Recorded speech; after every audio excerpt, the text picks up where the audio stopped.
Bonjour à toutes et à tous et bienvenue dans Dev Café, l'émission qui vous résume chaque jour l'essentiel des infos à retenir autour du mobile.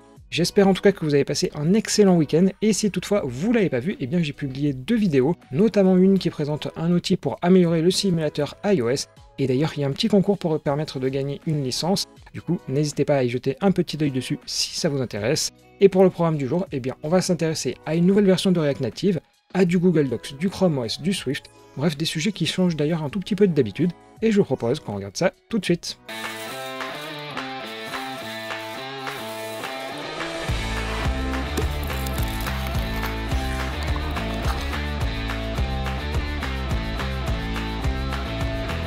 Pour commencer, on va aller sur Google Docs qui offre certes un traitement de texte qui s'améliore d'année en année, mais il ne sait toujours pas faire quelque chose d'ultra simple, à savoir afficher du code avec de la coloration syntaxique.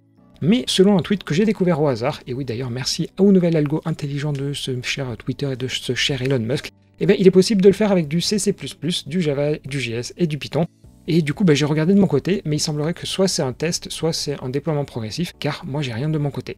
Mais en tout cas, c'est une bonne nouvelle. On poursuit avec la faille de sécurité chez CircleCI, et vendredi je vous indiquais qu'il n'y avait rien de nouveau, mais forcément quelques heures plus tard, il y avait une nouvelle annonce qui a été publiée. Et il commence par fournir des détails sur le déroulé des événements qui a commencé le 29 décembre par un token GitHub OAuth qui a été détourné par un tiers. Et plus précisément, grâce à un malware déployé sur un ordinateur d'un ingénieur de chez CircleCI, ils ont ensuite pu récupérer une session SSO qui normalement est sécurisée par de l'authentification en 2 étapes, mais forcément ici ça sert à plus rien. Et ce fameux malware a été installé à la mi-décembre et a permis l'accès distant à une partie de leur système en prod. Ils en ont alors profité pour générer des tokens et ainsi extraire des données, notamment des variables d'environnement, des tokens et des clés. Et normalement, ces données, elles sont chiffrées, mais les attaquants, ils ont aussi pu récupérer la clé de chiffrement à chaque fois, donc toutes les données sont accessibles. Pour l'heure, 5 des clients de chez CircleCI ont indiqué avoir remarqué des utilisations non autorisées de systèmes tiers, sans toutefois préciser lesquels. Bref, CircleCI dit avoir mis en place de nombreux correctifs, mais le mal, il est déjà fait. D'ailleurs, juste avant de passer au sujet suivant, je vous en parle pas nécessairement, mais il y a énormément de malware de phishing qui vise GitHub. Faites donc bien attention de ce côté-là, car on imagine très bien que l'ingénieur de chez CircleCI ne soit pas tombé dans le panneau d'un mail avec plein de fautes, par exemple. On poursuit avec un sujet moins angoissant qui peut être vu de manière positive comme négative. AppFigures, qui donne chaque semaine plein de stats, et d'ailleurs je vous les partage assez régulièrement, ils sont en train de compiler les données pour 2022, mais avant de les publier, ils notent un ralentissement du nombre de nouvelles applis publiées sur les stores. Mais le chiffre il reste quand même énorme avec 1,6 million d'applications, mais c'est quand même en baisse de 13% sur l'App Store et de 12% sur le Google Play. Sachant que la répartition est impressionnante avec 1,2 million d'applications côté Android et 400 000 côté App Store. Finalement, ça fait quand même 3 nouvelles applications chaque minute. Mais si on peut voir ça de manière négative car ça pourrait montrer un certain tassement du marché par exemple, ça peut aussi dire que la bulle où il fallait créer plein d'applications pour un peu tout et n'importe quoi commence à se terminer, mais ça veut aussi dire un peu plus de visibilité pour les nouvelles applications. Et enfin, dernière petite info avant de basculer vers les actus en bref, comme vous le savez, il est possible de lancer des applications et des jeux Android sur Chrome OS, mais ça nécessite de lancer une VM qui d'ailleurs s'appelle Arc pour Android Runtime for Chrome. Sauf que selon la puissance de l'ordinateur, ça peut prendre quelques secondes, logique vu que c'est une VM. Et jusqu'à présent, le chargement était affiché sous la forme d'une icône grise avec un loader dans la barre en bas de l'écran, et depuis Chrome OS 109, il y a une page blanche avec le logo qui s'affiche à la place, ce qui est un tout petit peu plus explicite qu'auparavant pour les utilisateurs. Ensuite, il y a d'autres nouveautés pour Chrome OS 109, notamment un mode d'économie d'énergie qui est aussi disponible sur le navigateur pour Windows, Mac et Linux, mais mis à part ça, il n'y a rien de très intéressant. Allez, c'est maintenant l'heure de la mi-temps, et donc place aux actus en bref. Carl Pei, l'ancien fondateur de OnePlus, est désormais à la tête de la marque Nothing. Il a publié sur son compte Twitter un troll entre Apple et Google au sujet du RCS. C'est qu'il a de l'humour, ce Carl Pei. Plus sérieusement maintenant, le dépendabot de GitHub qui permet d'être notifié lorsque des nouvelles versions de dépendance sont disponibles se mettra désormais en veille si aucune activité n'a été faite au cours des 90 derniers jours. Pour ce qui est des iPhones maintenant, on avait déjà vu que les appels aux urgences s'étaient multipliés aux États-Unis dans les stations de ski. Eh bien, les mêmes effets produisent les mêmes conséquences au Japon, puisque 276 fausses alertes ont été déclenchées dans la préfecture de Nagano depuis septembre. Quand vous vous appelez Bill Gates, vous avez normalement de quoi vous acheter vos propres téléphones. Pourtant, le fondateur de Microsoft est allé directement en Corée du Sud récupérer un Samsung Fold 4 pour remplacer son Fold 3. Outre l'incohérence écologique de la chose, on note que Bill Gates n'a pas opté pour le smartphone de Microsoft, le Surface Duo 2, qui, on ne va pas se le cacher, est un semi-échec. Stadia va fermer ses portes ce mercredi et Google l'a joué fair play en remboursant les achats de jeux ainsi que le matériel. Malheureusement, de nombreuses voix s'offusquaient que la manette n'était qu'en partie utilisable via un câble USB car une connectivité Bluetooth est intégrée mais n'a jamais été utilisée. Mais finalement, beau joueur, Google devrait prochainement fournir le nécessaire pour activer cette fonctionnalité. Et enfin, les plus vieux d'entre vous connaissent peut-être Lotus 123 qui était un tableur développé pour MS-DOS dans les années 80 par IBM. Et bien ce tableur peut tout à fait être lancé sur un téléphone Android en bidouillant un tout petit peu.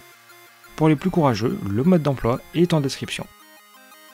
On reprend avec WebKit le moteur de Safari qui reçoit régulièrement des mises à jour avec des versions preview et la 161e apporte son lot de correctifs sur le CSS, le JS, le WebAssembly, mais il y a aussi deux nouveautés qui sont intéressantes avec d'une part l'ajout d'une API pour gérer l'état des audio sessions et en particulier les catégories et les interruptions, mais surtout le codec AV1 commence à faire son apparition, sachant que pour rappel c'est un codec vidéo qui est utilisé chez Netflix ou encore YouTube pour les vidéos en 4 et 8K car ça permet de réduire grandement la consommation de bande passante. D'ailleurs, petite parenthèse, mais Android 14 pourrait forcer le support de ce codec que ce soit matériellement ou logiciellement. Mais pour en revenir à WebKit, l'encodage en AV1 se fait via une lib qui s'appelle liboam et le décodage par le travail réalisé par VLC. Pour le reste des nouveautés, bien, le lien vers le changelog, il est comme d'habitude en description. On poursuit en restant dans l'écosystème Apple avec Swift qui est disponible sur tous les systèmes d'exploitation. Et d'ailleurs, la déclinaison Windows a été faite en 2020 par un certain Salim et donc je ne vais pas écorcher le nom de famille. Et par l'intermédiaire d'un tweet, on apprend que la société Browser Company, qui développe un navigateur nommé Arc, a justement embauché ce Salim.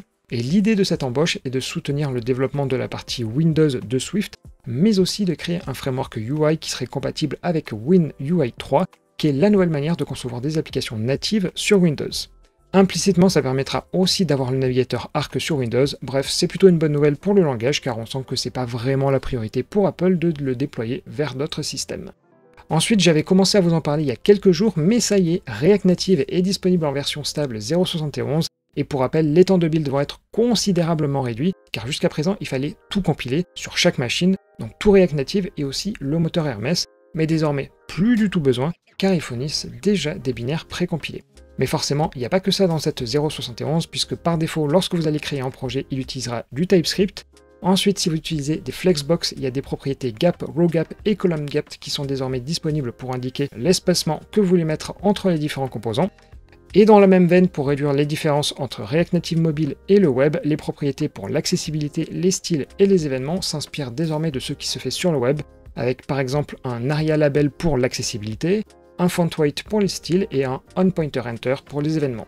Côté outils pour les devs, il y a les DevTools ont maintenant un bouton pour sélectionner un élément pour qu'il s'affiche dans l'arborescence, un peu à l'image de ce qu'on a dans l'inspecteur de Chrome, et inversement, en sélectionnant un élément dans l'arborescence, il sera souligné, mis en avant sur l'application. Pour ce qui est du moteur Hermes, qui est d'ailleurs celui qui est activé par défaut depuis React 0.70 et qui se passe notamment du bridge et qui était vraiment le gros point faible de React Native, il y a grosso modo des améliorations de performance pour la faire simple. Pour en finir, quelques breaking changes sont au programme et 2-3 autres fonctionnalités sur lesquelles je suis pas passé. Mais n'hésitez pas à télécharger cette nouvelle version, qui d'ailleurs a mis un tout petit peu plus de temps à sortir qu'en temps normal, puisque d'habitude c'est tous les 3 mois, mais on imagine forcément que les fêtes de Noël y sont pour beaucoup. Et comme dernier sujet aujourd'hui, place à l'inclusivité qui avait commencé à se manifester en 2020 avec par exemple GitHub qui incitait à ne plus appeler la branche principale master, mais main. Et à ce titre, une organisation à but non lucratif demande carrément à la fondation Apache de changer de nom, en respect pour les populations indigènes américaines. Alors autant la demande peut s'entendre, autant l'organisation qui s'appelle Natives in Tech, qui est à l'initiative de cette demande, ils le font de manière extrêmement agressive. Mais la fondation Apache a quand même répondu qu'étant elle aussi une organisation à but non lucratif, les changements seront soumis aux membres, au conseil d'administration et à l'équipe juridique, sachant qu'ils ont répondu qu'en attendant, ils n'avaient pas de déclaration à faire car on imagine que c'est un processus qui va se faire sur le temps long.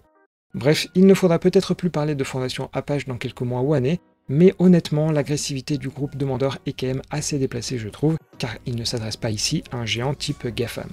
Et voilà pour ce Dev Café qui vous aura permis d'apprendre plein de nouvelles choses, en tout cas je l'espère. Auquel cas, n'hésitez pas à faire un petit like et à vous abonner, Et sur ce, eh bien, je vous donne rendez-vous dès demain, même heure et même endroit, et je vous souhaite une excellente journée à tous. À demain!